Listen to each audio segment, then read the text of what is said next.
What's up, everybody? Welcome in to What You Heard Reviews. I'm never ready when you're about to say that.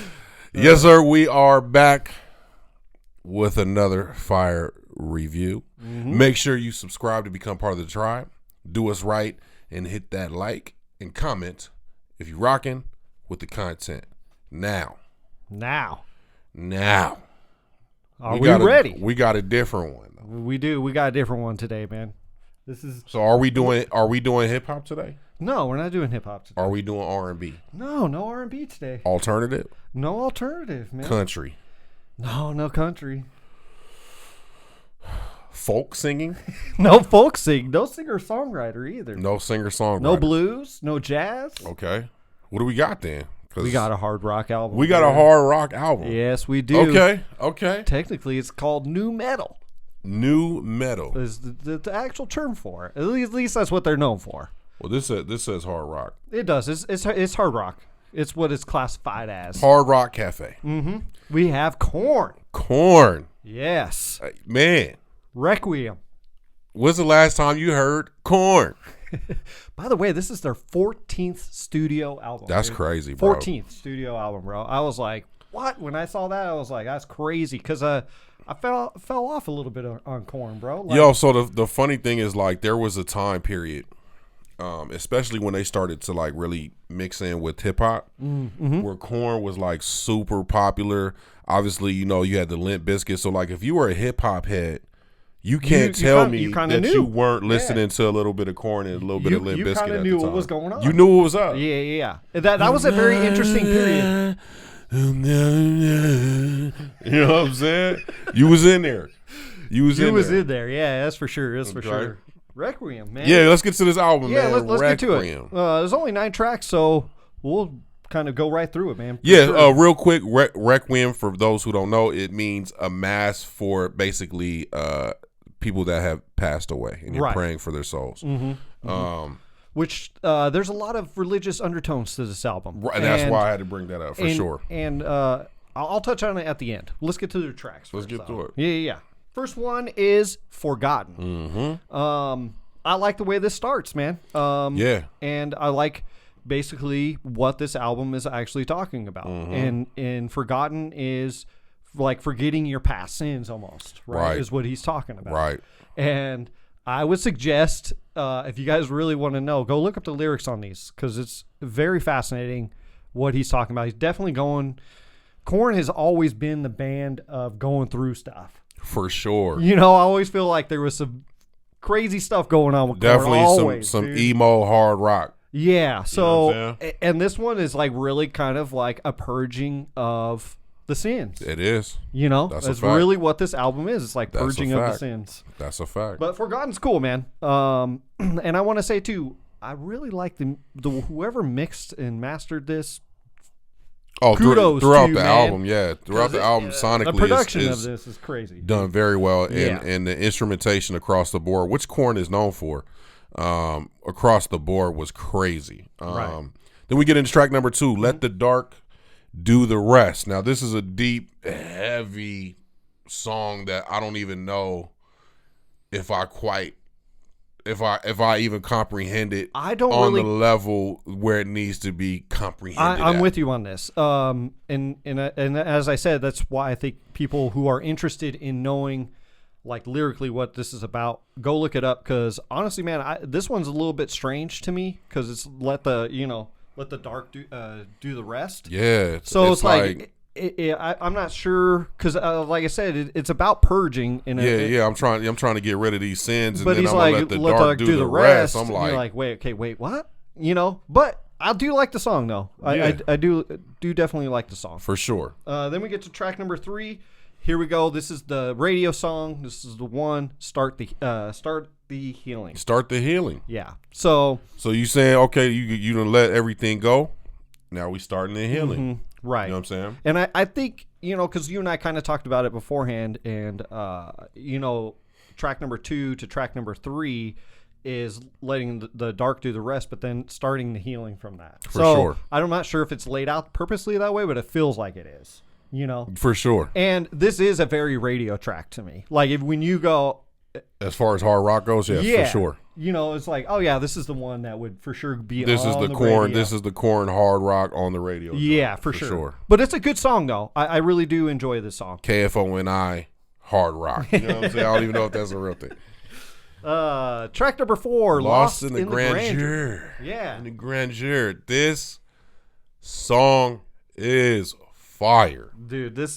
So you're talking about the music on this. The guitar, the hook, bro, is lit for me. Like, yeah.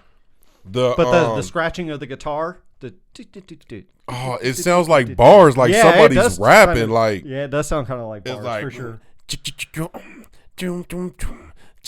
Oh my gosh, it's crazy! It catches you too. Like, when you first hear it, you're like, "Whoa, what was that?" Right. And then it keeps going, and then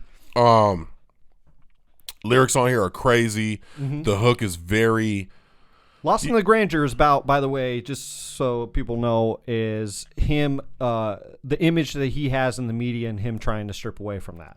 So he's lost in the grandeur, meaning, he's lost in the beauty of the public eye. Okay. You know what I'm saying? Yep. And trying to shed that, whatever image the media has given him. Hey, thank you for that. Yeah. I didn't even know that. Oh, okay. All right. So, I just thought the lyrics were dope. They are, though. They are. No, I'm serious. I'm serious. I'm not joking. I'm not bullshit. Yeah. No, this one, and the hook, like I said, the hook is fire. Like when he's just lost in the grandeur. Like, yeah, shit, dude. That's fire. Yeah. Then we get to number 5, Disconnect. This song is dope, bro. I love what he's talking about in here. And, the lyrics on fire on this one. I think this is probably my favorite lyrically as it goes for me. And it's, everybody has a disconnect problem. So it's like common sense. I mean, he's listing all these things, right? Selfishness, everything. And it's like everybody's got to disconnect. People to be disconnected. Yes. Yeah, and I love that, dude. I think that is rings so true for everybody. Straight up and down. I love it. I love that song. Expect because he does it at the end, so he lists off everything like right in that. It's like a bridge. That last third of the album, for sure. Where it's like this, and that's why we don't. That's why we're disconnected. It's dope. Lost of disconnection. Yep. Number 6, Hopeless and Beaten. Yep. This is one that I actually like lyrically, but I don't really care necessarily for the song itself. The song itself is okay. But I think personally for me, this is the most skippable track on the album for me. Okay. It has the growling in it. And, I can see that. Oh, that's a fact. That's right. It does have the growling in there. And I do not mind growling in songs. Actually, I think it works well sometimes. I think people, I think this one, because it's the growling is the hook of the song. And it's fine. And the thing is, in the hook, he's saying some dope stuff. Yeah. So the growling kind of takes away from it. Right. A little actually, bit. Like what because of the bar, because the bars are there. Right. You know what I'm saying?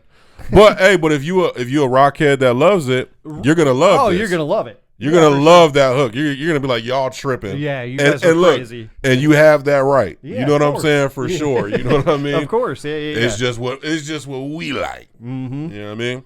So then we get to song number 7, Pennants to Sorrow. Again, another one of these that's, very religious undertone to it, Super and deep. This song is pretty cool though. I do like this, I feel like song number 6 and 7 here are kind of samey. Yeah, definitely in the instrumentation for sure. Right. So I would choose Pennants to Sorrow over track number 6, which is Hopeless and Beaten, just personally. Okay. But I do like it. Pennants to Sorrow, man. Like, again, what do? You go to the priest, you ask for penance, you ask for repentance, you're trying to repent. Again, common theme here of your sins. Yeah. Then we get to track number 8. My Confession. My Confession. Again. Not featuring Usher. You know what I'm saying? Right. No, it's not Usher, it's Usher. Right. What if he was on this song? Though? That'd be dope. Man, that'd be crazy, dude. A little bit of mix of R&B. I wonder how that would work. It wouldn't, but I wonder, man. I really wonder sometimes. Like we got to make that. We got to make this happen. Because I think the certain people can actually make that work. You know what I'm saying? Yeah, but not Ursher Baby on Korn. It wouldn't work. Yeah, I don't know. Anyways, maybe we digress. My confession, though. Yeah. Again, another good track and another one that's like a confession of. Yeah. I know I'm repeating myself here, but this definitely has an underlying theme to it. For sure. Actually very on the top theme to it, and it's there. And him going through. And you know what? I got to say, this is not your normal Korn album in the sense of what you would normally get. So I'm not sure if many Korn fans will like this project or not. You know what I'm saying? Because it has some signatures of Korn, of course. For sure. It sounds like them and stuff, but it's very more melodic than it is like with the interesting sounds and stuff that they usually put into their songs. That's true. Except when you get to the last song. Last track. Here we go. On the album, Worst is on its way. This is the most Korn vintage track, you could say. Yeah. Korn. Yeah, because he has the scatting going on into and it. Even the way he's singing and the little harmonies that he does towards the end of the track. The guitar in here has a little like... it sounds good, so yeah, because you know what, that's a great point, because Korn has always had like a weird funk element inside of the hard rock, you know what I'm saying, where they're like kids like playing around, you know what I mean. That's a great point. So but that's it, track number 9, man. The Worst is on its way. Score time. Yes, sir. So, you're the rock fan, I will so you gotta give. go first. I'm giving this a 7.5. Okay, so there's a couple things I want to talk about real quick here. One is I'm finding a trend in music right now, and the trend is projects are good, but projects are not really have a replayability aspect to them.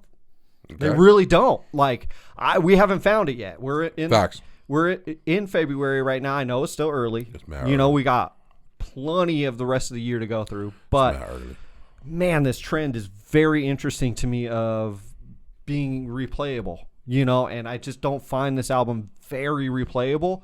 But it's a really good, solid project, man. I can't really bag on it too much. There's the couple songs in here that I'm like, okay, I could give or take, you know what I'm saying?